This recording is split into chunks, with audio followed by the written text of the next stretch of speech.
Once you catch the obsession, there's no cure. Ladies and gentlemen, welcome back to Obsessive Car Disorder. Today, taking the Scuderia out to go to Brands Hatch, the racetrack southeast of London. Scuderia finally back. It has been a while, about a month not having this car readily accessible. It still has the sticker on it from the track day at Silverstone about 2 months ago. How are we looking on the battery? Well, we could be better. Unfortunately, the battery is starting to look a little bit low. I could take this, kind of do that. Get that out of the way.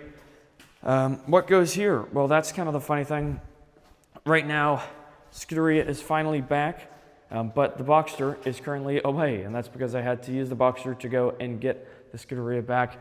Over on the other side, the Ferrari 575 looking very elegantly parked next to a Tesla Model 3, which is not mine, and then the Rapide AMR all the way down in the corner. The garage is looking quite handsome these days, and I mean, what not to love of this? So let's hop in. Key is already ready.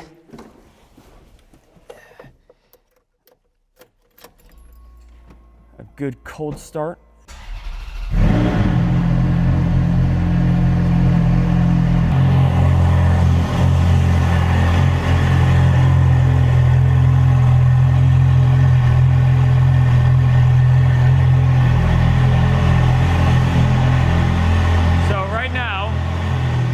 Sorting out an issue related to what has been confirmed as oxygen sensors just before the cats.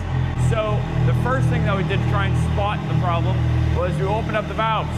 So right now, the car is extremely, extremely loud. I love the way it looks all by itself over here in this corner. The lights. Oh, it's been too long since I've last been in this car. Since I've last properly engaged, experienced, driven. Today we sit 114,512 kilometers in. Dupe, the Arancio Ferrari 430 Scuderia is back, and it's time to get on the road. This car is something to drive. You can hear how much louder it is now that the valves are permanently open. Really is quite something. Oh yeah. Oh, this one's left-hand drive. I should know, I sat in it yesterday. One, now in the car, making our way, well, we need to go on to one of the highways to then go to Brands Hatch. So now there's traffic behind us, so we need to get going.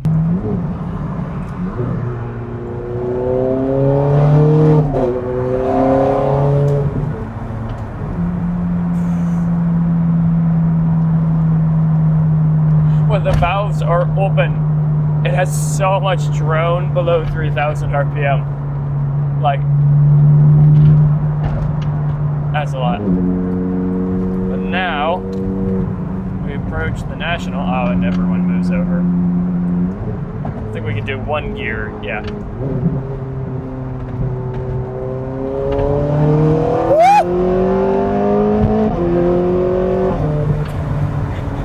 Absolute beast of a car.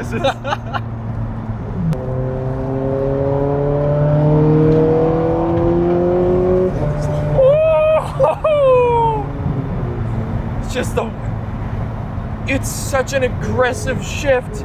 It just slams straight into gear. Juan, this is your first time in the car. What do you think? What's your honest take? Honestly, it's just absolutely breathtaking. Like the acceleration and just the raw power that it has. It's absolutely mental. Every time I drive it, I have the same face of just amazement, which is like... Literally, I instantly got goosebumps. Like, it's amazing.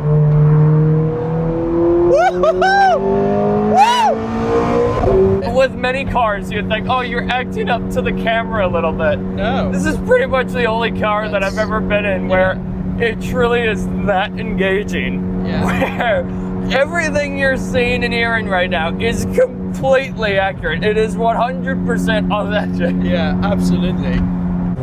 It gave this like snap, this crack.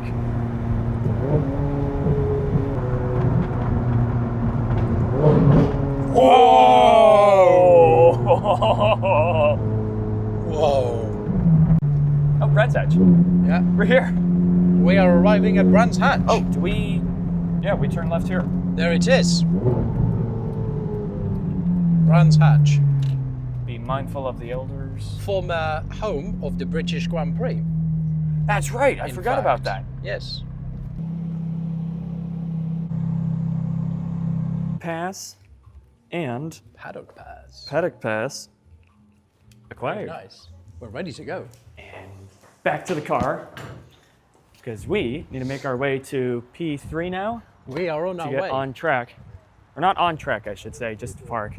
We are on track to Oh, the park. other Tifosi. Yes, We're on track to park on track. we're on track. I really like this track actually because unlike Silverstone, it's one of those tracks that you can walk through. Like Silverstone is a huge racing complex, isn't it? Massive. They even have shuttle services taking people from corner to corner. That's how big it is. I did not know that. Yeah, Wow. they operate a shuttle service and they'll take people through different corners. That's how big it is. Brands Hatch is a lot easier to walk around.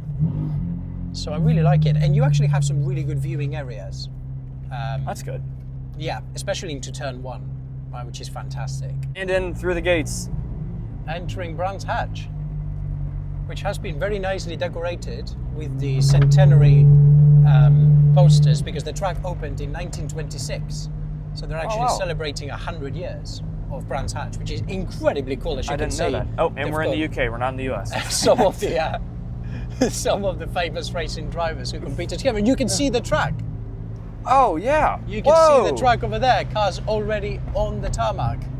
Oh, I think a 296 Challenge just drove by. Yes, I can see one just over there. Wow. This is really So cool. we are now entering and arriving the Ferrari paddock. There's another Scuderia. Nice. Oh, we have got to park next to it. We absolutely have to. And the challenge cars are over here. Are they not using the No, They that's will. FF Corsa. We've got a pretty nice selection here. Oh, very good. We found the little brother. Oh, or we could park next to the Speciale.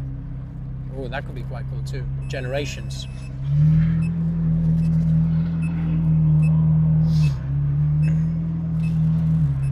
I'm thinking next to the Speciale Let's go. because that is a car that I am quite Interested in. yeah. There it they're is. really cool. We Mirror to have mirror. Okay. arrived. We have Ready arrived. to go. Yes, we have. I think since there's no rain today, we could crack the windows slightly. Yeah, surely. Yeah, might as well. And Get a bit of air in. yeah, a little bit of rotation of the lovely headliner material, which is very graciously falling straight on our heads. Oh dear, I didn't Yeah, realize that. That still needs to be done. Scuderia is parked up and joined by quite a nice line of cars. I think first we should start off over on the right. So we have a Puro Sangue, or a Puro Sangue, as Ferrari calls it. This is like a darker red, like a Mugello, carbon package, painted Scuderia shields, and a darker leather, darker brown leather. And this, another Puro Sangue. So a few weeks ago, when I was checking out the Atelier program, they had these carbons, and that's why, if I remember correctly, it is called the translucent carbon fibers, but it has this great look to it, and these finishes are really, really cool, where it has that pearlescent inside the carbon, the coating of it, the lacquer. Then, of course, the 430 Scuderia, joined by another 430 Scuderia, Rosso Scuderia over there, over the bronze wheels, Arancio Ferrari over the Scuderia gray wheels.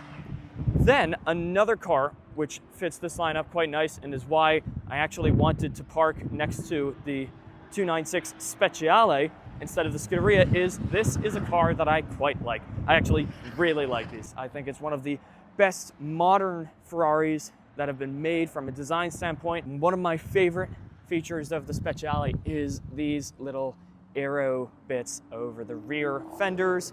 It reminds me of the Ferrari FXXK. And it really reminds me a lot of it. I believe, of course, that's probably some of the inspiration for it. I love the Bicolore cars. I think it's very well suited. How cool would it be to have an Arancio Ferrari 296 Speciale with the 430 Scuderia. Those two together, imagine it. A standard 296 GTB, GTB for coupe, GTS for the Spider. I like the blue Ultra Scuro, or the blue Scuro brake calipers over there. It looks more like a Grigio Titanium. As we have the challenge cars in the background. 430 Scuderia, number 2. This one, Rosso Scuderia, the kind of bright red taken from the Ferrari Formula One cars of the early 2000s. They wanted the cars to be a little bit brighter to show on camera when it went from, went fully towards digital in the late 90s, early 2000s. And they made a brighter shade of Rosso Corso, which eventually became Rosso Scuderia, and that was first offered on the Challenge Stradale. 512, this is a TR, Rosso Corso, Crema interior. I believe those are also some Rosso inserts with it.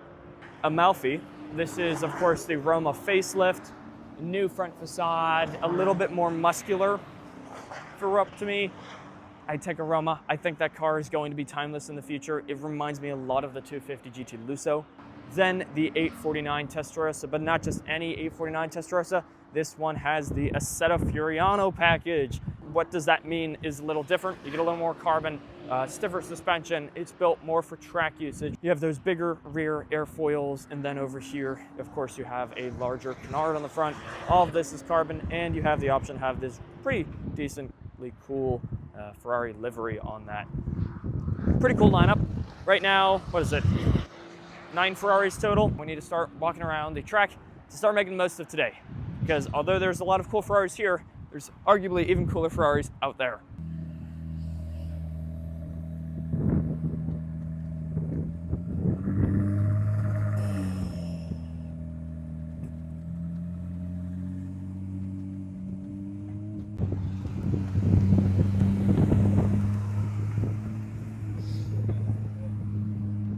Monza. Oh, SB2. Monza. Really? Yeah. Whoa, I was not expecting that. Wow. Something, isn't it? Randomly stumbling across Just an SP2. randomly, yeah. That's randomly awesome. found an SB2, as you do.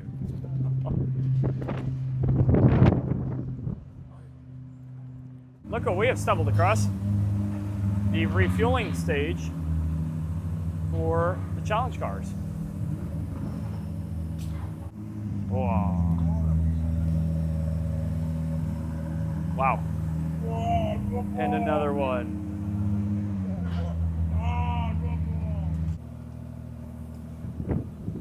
So cool.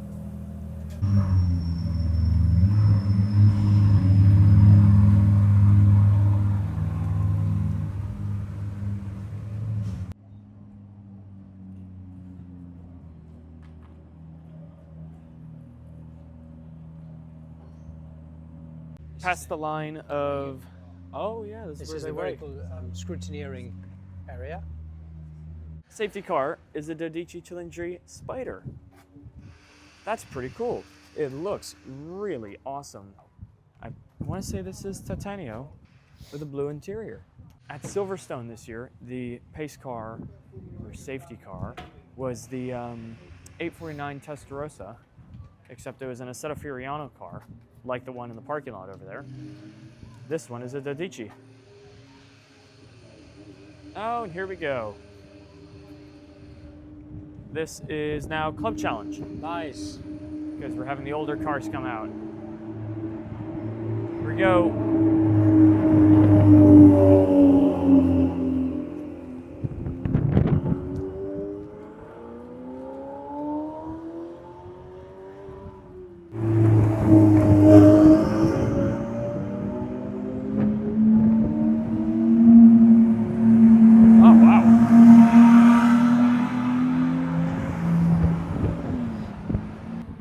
That 296 challenge sounded way better than the 488 challenge. It did, yeah. Wow. It sounded like that one almost had something done to the exhaust after the fact. Because it sounded much louder than the others. Or It maybe, did, yeah. It did. I don't know. Even though it's got the hybrid powertrain. But No, oh, all wait, the that challenge one cars doesn't. don't. Yeah, Oh, yeah. yes, you're right. You're right. Which is what they want to do with the upcoming CS, 296 CS, coming soon. 296. Yes, you heard it here first. Would be cool. Is it limited Is it not limited? We will see. Is it going to be a special edition? Is I it going to be think mainstream production? It'll definitely be limited. It could be. Yeah, it'll definitely be limited. But like many things Ferrari, you'll never know until it's No, released. until it's sold out. Yeah. They will let you know when you definitely cannot have it. As we stopped for a little bit of time, a few more cars have arrived to the parking lot. It's a pretty cool line. So we have another Ferrari 296. This one has like one of those vinyl sticker fronts. I think that would look quite good on the Scuderia. For the front, a plateless 812 super fast. But then, actually, you know, we'll get to that in a minute. A 575. It is a manual, which is proper. It also, as you can see from these wheels, is a Fioriano handling package car. Has the sport exhaust as well. It just made it a little bit lower, a little bit stiffer, a little more agile for fun country roads, if you would. That was what the Fioriano handling package is. That's what it is still to this day. But what I really want to talk about is this. A Daytona SP3, or an SP3 Daytona. The Icona, the third Icona car. First was the Monza 1 and the SP1, the SP2, the single seat and double seat. But then they said, well, let's put a full mid-engine hybridless, if you would, LaFerrari, using the same engine, similar power. Wow, it is always stunning to see one of these in person. I love all the carbon bits, where you can see down here you have full carbon front splitter, carbon just below the lights, and of course this was a feature that maybe some people weren't the biggest fan of when it first came out, but it was these. The lights open up, so it's kind of like pop-up headlights. Yes, painted shields. I'm a big fan of that. Just an absolutely lovely specification. Of course, now the design language has changed and the ethos is more angular, but this could easily go down as one of the most gorgeous modern Ferraris ever made. One that I've loved since release. When many were against it, I was absolutely all for it. Qualifying is currently going on, so let's make our way back around the track to have some good seats to watch the beginning of the race. Just found one of the best views of the entire track. Check this out.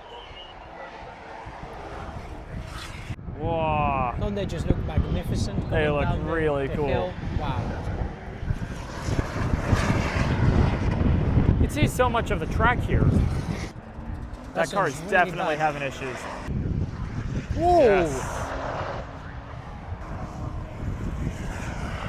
Right, just had a bit of lunch at the hospitality over by where all the cars are parked, now over by FF Corsa, a kind of team that helps others get into Club Challenge and then eventually other challenge series.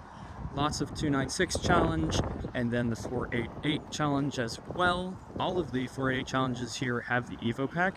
This one is blue TDF. I think that's the nicest spec here.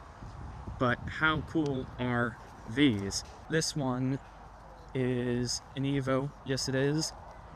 The Evo pack has some more aero on the front, gives you a little more front end downforce, more exposed carbon and such. And then to the left, there's this blue one as well. Pretty cool thing. These aren't actually road legal. There has been one which supposedly was turned road legal here in the UK. But how cool would it be with one of those? That would be wild. I mean, take a look inside. You can see a little bit of it here. That's awesome.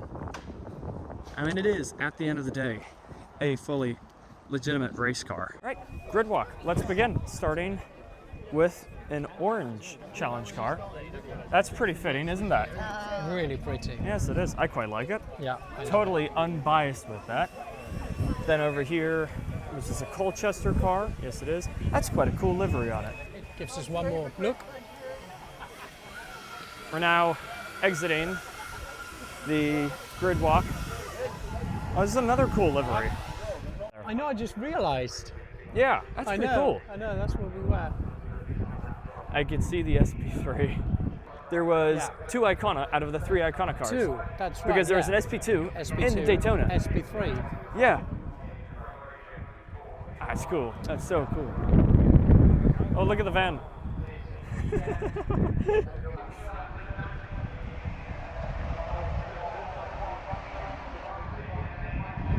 Ooh, and there we go.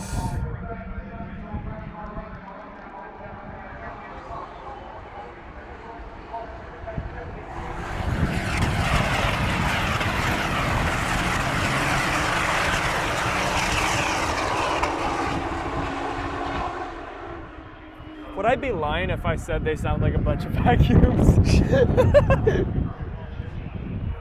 They do. Poor regulations make this just such a different experience as to what it could be. Yeah, just... You should have been here for the Masters historic 1980s. That must have been Formula One. wild. My ears were bleeding. Actually bleeding. That's awesome. Right? Yeah. Here they come again.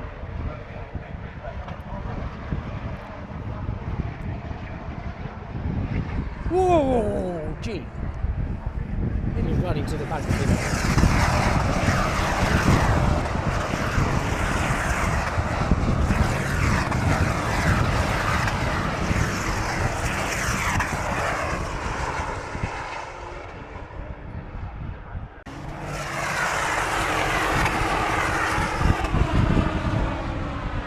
Check this out.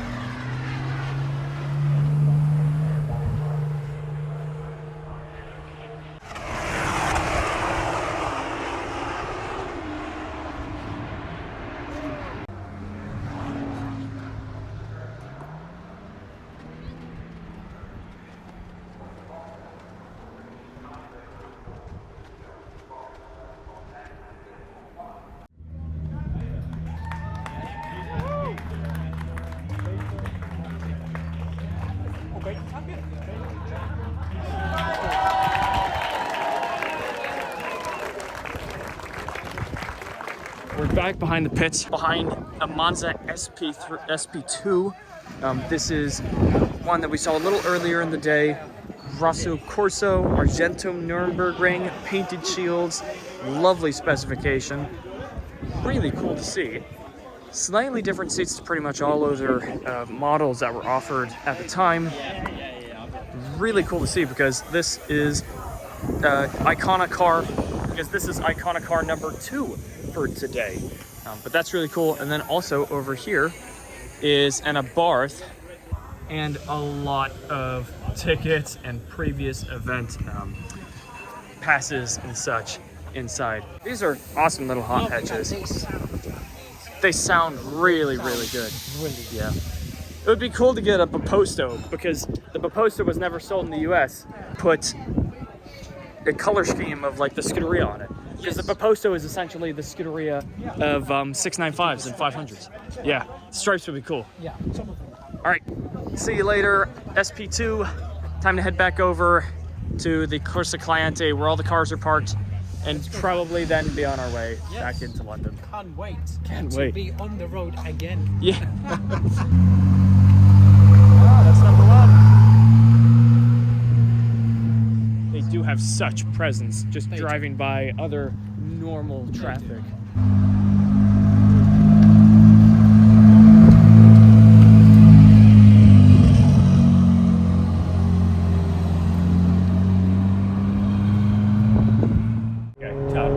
Little tiny underpass. Woo! Gee.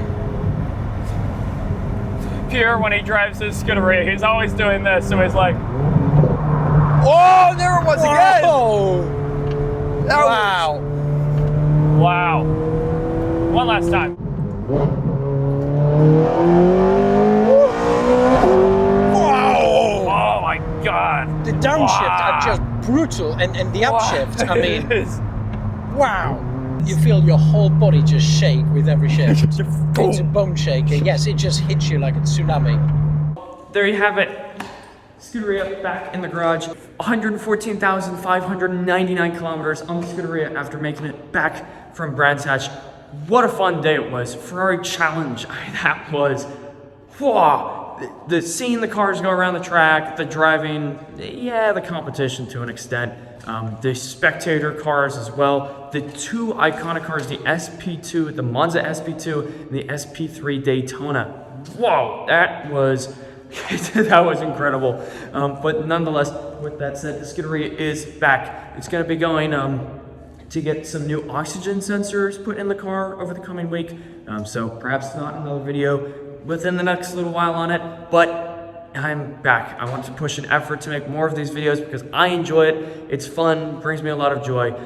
So with that, and if you have enjoyed this video, please do consider liking and subscribing, as it tells me that you all are interested in the content that I'm making with the Scuderia, with the 575 Maranello parked in the back, the Rapide AMR, the ultimate perhaps Super Saloon daily driver, and the Boxster, which is going to be back probably tomorrow when I exchange the Scuderia with it at the service center. But nonetheless, we've reached the end of the video, so thank you all for watching, and I'll see you all in the next video.